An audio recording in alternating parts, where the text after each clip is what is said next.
In a world dominated by the mighty Roman Empire, where empires clashed and legions marched across vast terrains, there was one battle that stood out from the rest. A battle so intense, so strategically brilliant, that it would forever be etched into the annals of military history. A confrontation that saw overwhelming odds, a tactical masterpiece, and a devastating defeat that shook Rome to its very core. This wasn't just any battle, this was the Battle of Cannae. Dive with us into the sands of time as we journey back to that fateful day. We'll uncover the strategies, the heroes, the mistakes, and the lessons that still resonate today. Are you ready to witness the impossible, to experience the drama and the genius of ancient warfare? Join us as we unravel the mysteries of Cannae. The Battle of Cannae stands as a monumental moment in the annals of warfare. On August 2, 216 BC, in the southeastern Italian region near the village of Cannae, the Roman Republic and Carthage locked horns in what would become a pivotal engagement of the Second Punic War. At the helm of the Carthaginian forces was the legendary Hannibal, who, with his allies, managed to encircle and nearly obliterate a significantly larger Roman and Italian force commanded by consuls Lucius Aemilius Paulus and Gaius Terentius Varro. This battle is celebrated not just as a testament to Hannibal's tactical genius, but also as a dark day in Roman history, marking one of its most crushing defeats. The Romans, having rebounded from their setbacks at Trebia in 218 BC and Lake Trasimene the following year, felt prepared to confront Hannibal with a staggering force of around 86,000 troops at Cannae. In a departure from their usual tactics, the Romans positioned their heavy infantry deeper than usual. But Hannibal, ever the strategist, employed a double envelopment maneuver, ensnaring the bulk of the Roman forces and leading to a massacre. To put the scale of the devastation into perspective, the carnage at Cannae was akin to the massive losses suffered by the British Army on the first day of the Somme offensive in 1916, as noted by historian Adrian Goldsworthy. Of the Roman forces, a mere 15,000 managed to evade death, primarily those stationed at camp garrisons who hadn't participated in the main battle. The aftermath saw Capua and several other Italian cities shift their allegiances from Rome to Carthage. The shockwaves of this defeat resonated deeply in Rome, plunging the city into a state of sheer panic. In their desperation, Roman authorities took drastic measures. They sought guidance from the Sibylline books, sent a delegation headed by Quintus Fabius Pictor to seek insights from the Delphic oracle in Greece, and even resorted to burying 4 individuals alive as a plea to their deities.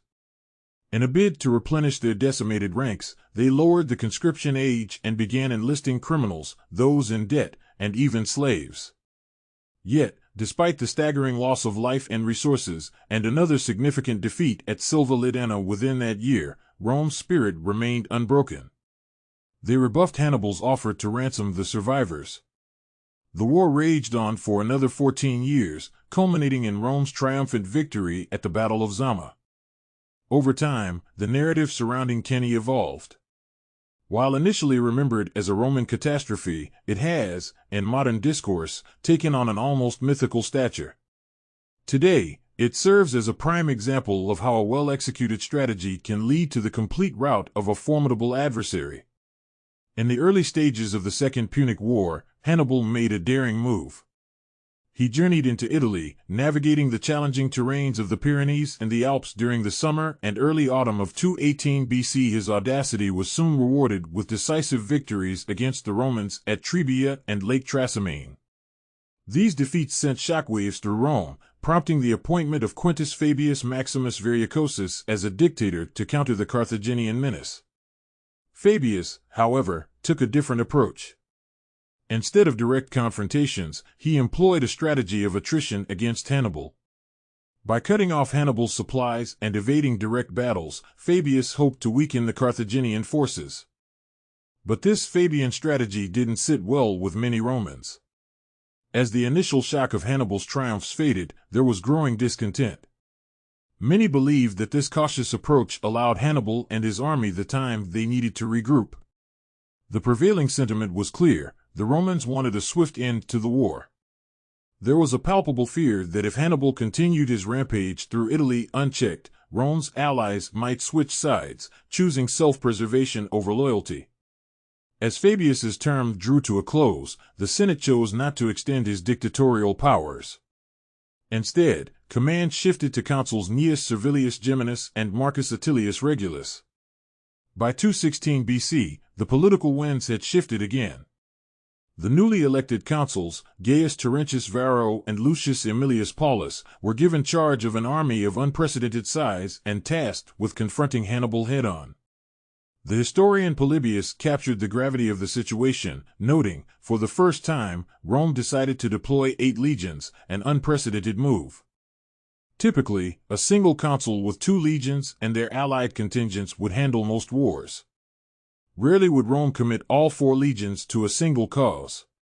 But such was the depth of fear and urgency that the Senate chose to double that number, fielding not just 4, but 8 legions.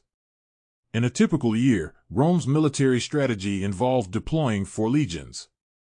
Each of these legions was made up of 4,000 infantry and 200 cavalry. However, the threat posed by Hannibal and the Carthaginians led to an unprecedented decision by the Roman Senate. They chose to double their usual force, introducing 8 legions. Each of these new legions was composed of 5,000 infantry and 300 cavalry. In addition to the Roman troops, they were supported by allied forces. These allies contributed the same number of infantry as the Romans and a significantly larger cavalry contingent of 900 per legion. This meant that the core of this colossal new Roman force was made up of around 40,000 soldiers and an estimated 2,400 cavalry. Historical records, as noted by Livy, offer varying numbers. One source he cites suggests that the Romans only added an additional 10,000 men to their regular army. While there isn't a universally agreed-upon number of Roman troops that took part, one thing is clear from all accounts: the Carthaginians were up against a foe that greatly outnumbered them. The Roman Senate, recognizing the gravity of the Carthaginian threat, took the unusual step of deploying all 8 legions at once, including their allies. Typically, each consul would be in charge of his own set of legions, but given that they were now combining forces, a unique challenge arose. Roman law stipulated that when 2 consuls operated together, they had to alternate command on a daily basis. On the day of the fateful battle, tradition holds that it was Varro who held command, and in the aftermath of the devastating defeat, he bore the brunt of the blame. Yet, it's worth noting that historical accounts might have been skewed against him. Varro's humble beginnings might have been exaggerated, possibly making him an easy target for the aristocratic circles of Rome to pin the blame on. Unlike Paulus, Varro didn't have influential descendants to safeguard his legacy. Paulus, on the other hand, had a notable lineage, including his grandson Scipio Aemilianus, who was a patron of the historian Polybius, one of our primary sources for this period. This connection could have influenced the narrative, casting Varro in a more negative light than he perhaps deserved. In the spring of 216 BC, Hannibal made a strategic move by capturing the significant supply depot at Cannae, situated in the Apulian plain. This placed him directly between the Romans and their vital supplies. As noted by the historian Polybius, this capture deeply unsettled the Romans. Beyond the immediate loss of the depot and its resources, Cannae's strategic position dominated the surrounding area. Determined to face Hannibal, the consuls set out southward to locate him. In 2 days, they found Hannibal's forces positioned on the left bank of the Aufidus River and set up camp roughly 5 miles away. Varro, who took command on the initial day, is depicted by sources of the time as impulsive and overly confident, eager to best Hannibal. As the Roman forces neared Cannae, they were ambushed by some of Hannibal's light infantry and cavalry. Varro managed to fend off this attack and continued his march towards Cannae. This minor victory, though strategically insignificant, boosted the morale of the Roman army. It possibly made Varro overly confident. In contrast, Paulus was more reserved. He was hesitant about engaging in open combat, even with their numerical advantage, especially given Hannibal's superior cavalry. Nevertheless, after their initial success, Paulus decided against retreating. He positioned the majority of the army east of the Aufidus River and stationed the rest about 1.25 miles away on the opposite side to protect the main camp's foraging parties and to disrupt the enemies. For 2 days, both armies remained in position. On the second day, Hannibal, anticipating Varro's command the next day, left his camp to challenge the Romans, but Paulus declined. Hannibal then strategically targeted the Roman water supply, dispatching his cavalry to the smaller Roman camp to harass those fetching water. As Polybius describes, Hannibal's forces audaciously approached the Roman camp's edge, disrupting their water supply.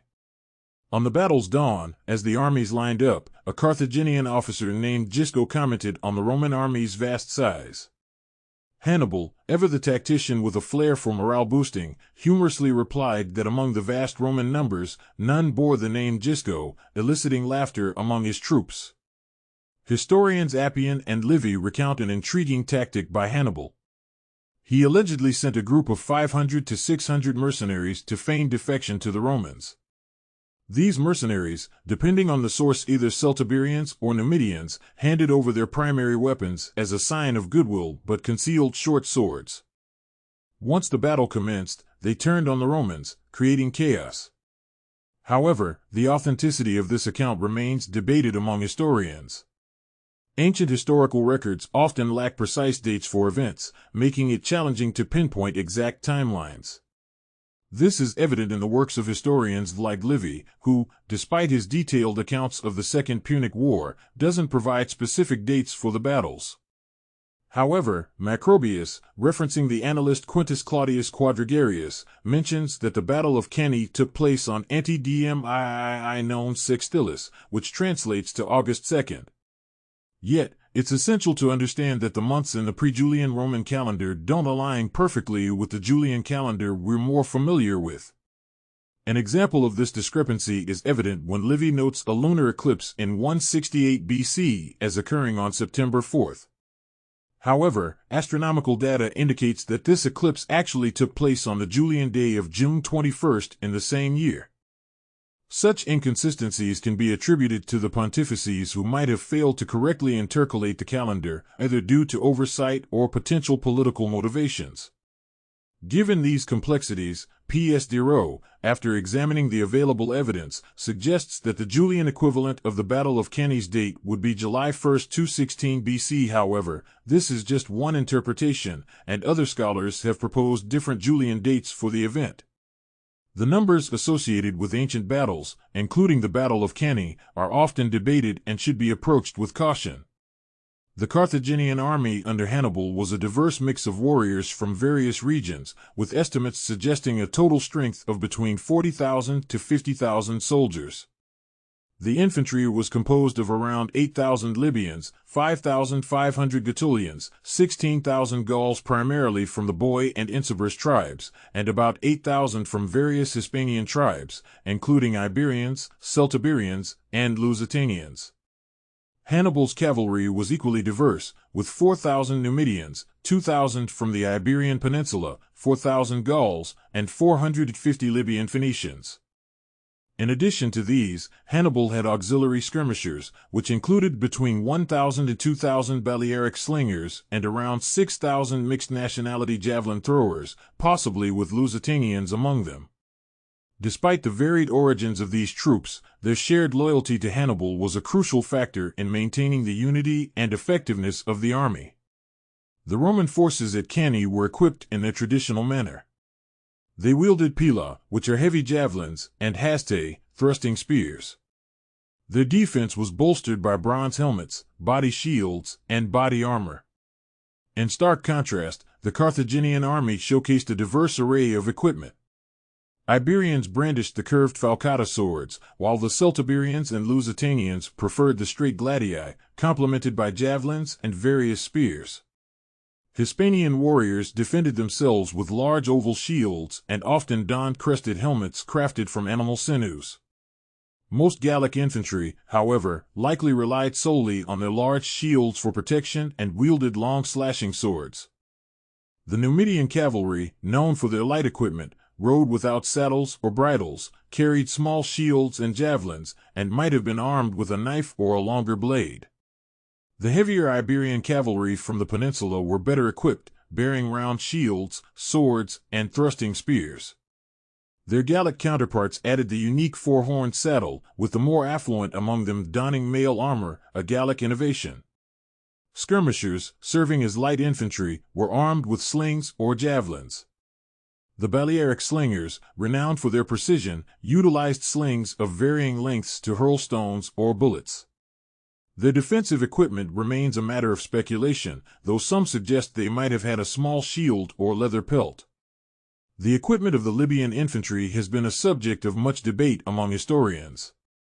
While Duncan Head posits that they used short stabbing spears, Polybius suggests that the Libyans were equipped with gear taken from defeated Romans. This could encompass shields, armor, and potentially offensive weapons. Polybius further elaborates that Hannibal, after initial engagements, chose to arm his troops with Roman weapons, emphasizing that Roman defeats weren't due to weaponry but other factors. Gregory Daly believes that the Libyan infantry, influenced by their Iberian encounters, would have adopted swords similar to the Romans. However, Peter Connolly argues they might have been armed as a pike phalanx.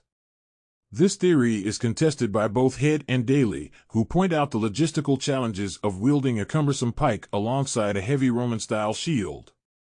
In the ancient world, armies typically deployed their infantry in the center with cavalry on two flanking wings. The Romans, during the Battle of Cannae, adhered to this formation but added a twist. They deepened their infantry formation, hoping for a swift breakthrough at Hannibal's center. This tactic was inspired by a previous encounter at Trebia where Roman infantry had managed to breach Hannibal's center.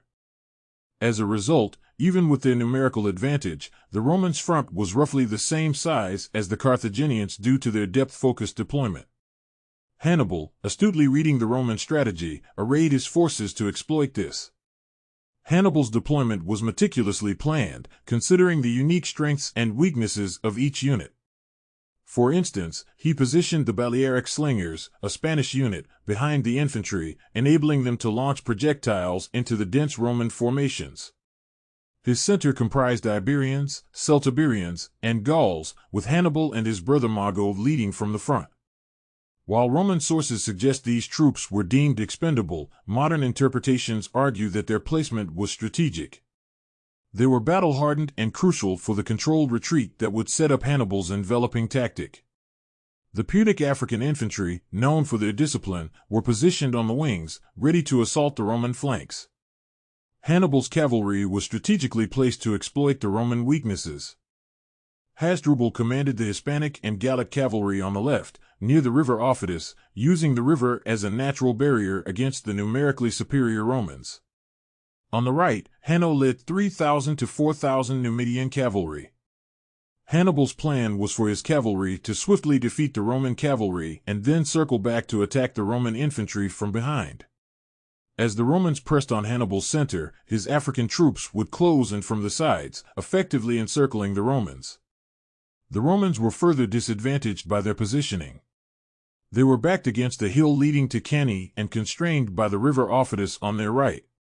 Their only feasible escape route was their left flank. Moreover, Hannibal had positioned the Romans to face the east, forcing them to contend with the blinding morning sun and winds that carried sand and dust into their eyes. Hannibal's deep understanding of the terrain and his troops' capabilities, combined with his strategic deployment, set the stage for a decisive Carthaginian victory. In the vast expanse of the battlefield, the typical formation of the time saw infantry at the center with cavalry on the flanks. The Romans, however, deepened their infantry line, hoping for a swift breakthrough at Hannibal's center. As the two armies approached, Hannibal cleverly extended his center line, creating a crescent shape. This formation, with its center curving outward, was designed to slow the Roman infantry's advance, allowing Hannibal to deploy his African infantry to maximum effect. While some historians believe this formation was intentional, others argue it was a natural outcome of the forward march or a result of the Carthaginian center recoiling from the Roman assault. The battle commenced with an intense cavalry clash on the flanks. Polybius paints a vivid picture of the combat, describing the ferocity with which the Hispanic and Celtic horsemen fought, some even dismounting due to space constraints. Once the Carthaginian cavalry gained the upper hand, they showed no mercy, cutting down the Romans. Meanwhile, the Numidian cavalry on the other flank engaged just enough to keep the Roman allied cavalry occupied. Hasdrubal, displaying tactical discipline, refrained from pursuing the retreating Roman right wing.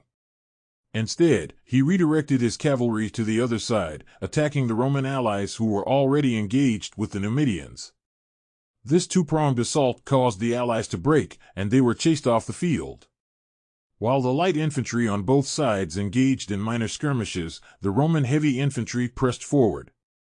Hannibal, standing firm with his center, orchestrated a controlled retreat. The Carthaginian center, consisting of Hispanic and Gallic troops, withdrew in a manner that tightened the semicircle around the Romans. This tactic turned the Roman infantry's strength into a vulnerability. As they pressed forward, they became so compacted that they could barely use their weapons. Oblivious to the African troops on the flanks, the Romans found themselves in a trap. Seizing the moment, Hannibal's cavalry attacked from the rear while the African infantry closed in from the sides, executing a classic pincer movement. The Romans, now surrounded, were halted in their tracks. They found themselves trapped, with the Carthaginians forming a wall around them, methodically cutting them down. The scene was gruesome, with Polybius recounting how the Romans were slaughtered where they stood. Livy's account is equally harrowing, describing Romans suffocating themselves in the earth to escape the carnage. It's estimated that nearly 600 Romans fell every minute until nightfall. Only a small fraction, including the future Roman general Scipio Africanus, managed to escape to the town of Canusium. The aftermath of the Battle of Cannae saw varying accounts of the casualties suffered by the Roman forces. Polybius, a historian who provided detailed accounts of the Punic Wars, stated that out of the Roman and allied infantry, a staggering 70,000 were killed, 10,000 were captured, and a mere 3,000 possibly survived. In addition, from the 6,000 Roman and allied cavalry, only 370 were said to have survived. Livy, another prominent historian, provided a slightly different account. He claimed that 45,500 foot soldiers and 2,700 horsemen, comprising both Roman citizens and allies, were killed. Additionally, 3,000 Roman and allied infantry and 1,500 cavalry were taken as prisoners by the Carthaginians. Livy also detailed that 2,000 Romans who had fled were captured in the village of Cannae, while 7,000 and 5,800 were captured in the smaller and larger Roman camps, respectively. Livy's sources, although not explicitly named for this battle, are believed to be rooted in the accounts of Quintus Fabius Pictor, a Roman historian who had first-hand experience in the Second Punic War. Livy's account also highlighted the loss of Roman leadership, the consul Paulus, 2 quaestors, 29 out of 48 military tribunes, and 80 senators or those eligible for the Senate. Other historians from the Roman and Greco-Roman periods largely echoed Livy's figures. Appian mentioned 50,000 Romans killed with many more captured. Plutarch's account was similar, citing 50,000 Romans killed on the battlefield, with an additional 4,000 captured in the field and 10,000 in the consuls' camps. Quintilian and Eutropius provided figures of 60,000 and 40,000 foot soldiers killed, respectively, with Eutropius adding details about the loss of high-ranking officers. Modern historians, however, have debated these numbers. While some accept Livy's figures, others believe them to be exaggerated. Cantilupe, in 1891, suggested Roman casualties to be between 10,500 and 16,000.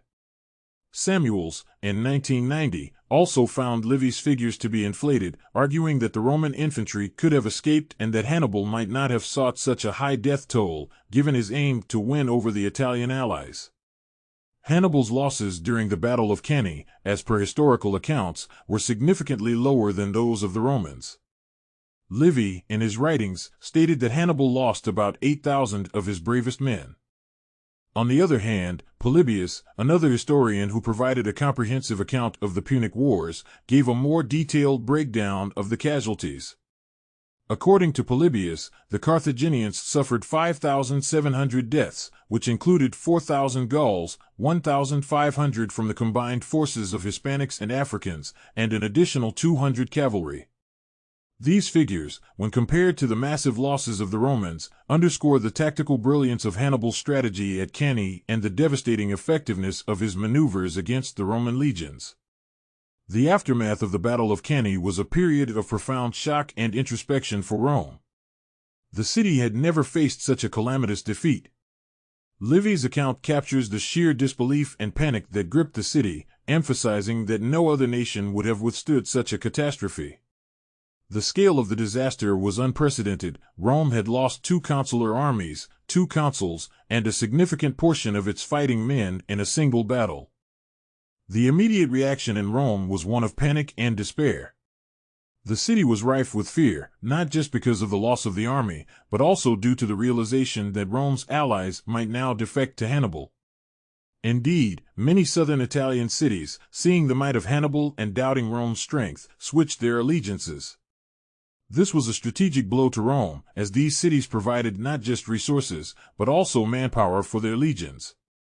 Yet, amidst this despair, the Roman spirit of resilience shone through. The Senate refused to negotiate with Hannibal, even after such a devastating defeat. Instead, they took drastic measures to ensure the city's defense and continued resistance. This included full mobilization, raising new legions from even the landless peasants and slaves, and implementing strict measures to maintain morale and public order. Hannibal, for his part, did not march on Rome immediately after Cannae. Historians have debated this decision extensively.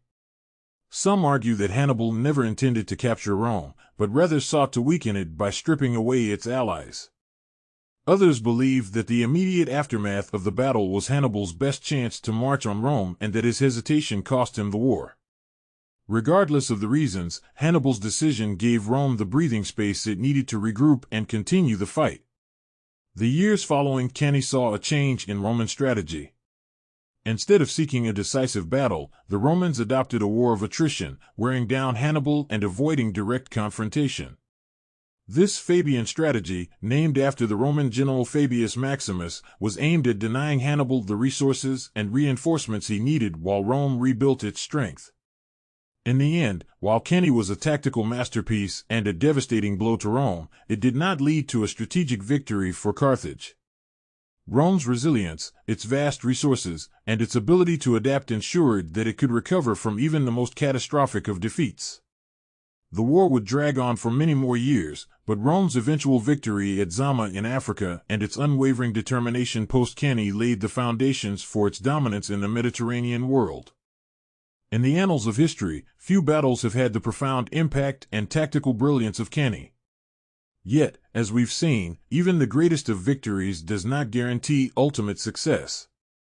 Rome's resilience and adaptability in the face of such a crushing defeat is a testament to its indomitable spirit and strategic acumen. It's a reminder that in the grand tapestry of history, individual battles, no matter how significant, are just threads woven into a much larger narrative. Thank you for watching this episode of History Uncovered. If you found this journey into the past enlightening, please give us a thumbs up and subscribe to our channel. Don't forget to ring the bell for notifications so you never miss an episode. Dive deep into history with us and uncover the stories that shaped our world. Until next time.